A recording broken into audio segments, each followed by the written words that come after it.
And the other big story today, fire officials in Yolo County say it's still too dangerous to enter the site of that fireworks warehouse explosion. Welcome to the floor, everyone, on this Wednesday.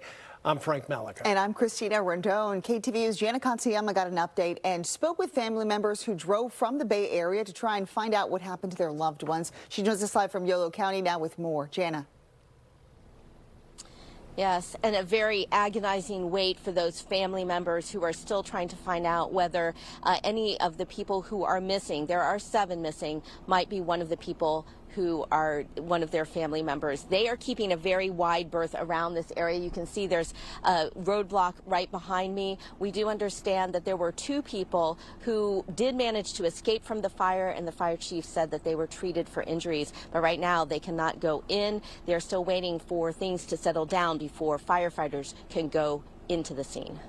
He was a very good person, a very kind soul who cared so much about people, who put other people before himself. Ciana Ruiz says her boyfriend, 18-year-old Jesus Ramos, is one of the 7 people missing after the massive fire at a fireworks facility in Esparto, Yolo County, was reported around 5:50 Tuesday evening. The Esparto fire chief, when they arrived, said that the fire was burning through the storage units and there were multiple explosions, setting off a string of fireworks. Ruiz says it was Jesus' first day working there. He had hoped to earn money because they are expecting a baby. Yeah, I'm only 2 months pregnant, but he was so excited for it, and that was the main reason he had wanted to start working. It was just for our family. Jesus' brother Ernesto says he, his parents, and sister rushed over from San Francisco. They say 2 other brothers, Johnny Ramos and 28-year-old Joel Melendez, are also missing. They had started working at the fireworks warehouse last week.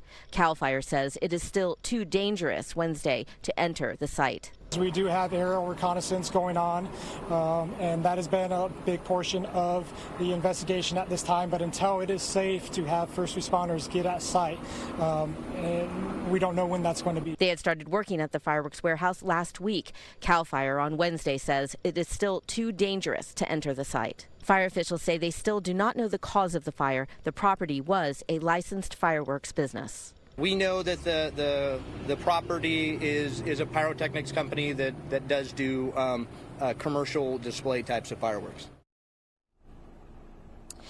The fire chief said that there are about 150 PG&E customers who this afternoon did not have power, so they had been evacuated. He said they're trying to make the situation safe for those people to return. The CAL FIRE spokesperson says that they are hoping to have another update sometime later on this evening. And Jana, is it being treated like a crime scene up there?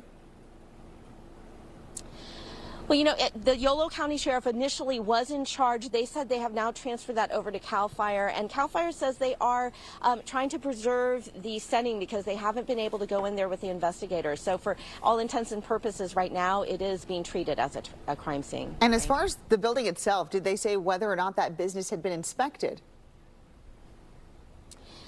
The fire chief was asked that. He said that it was a known pyrotechnics business and that they had been there before.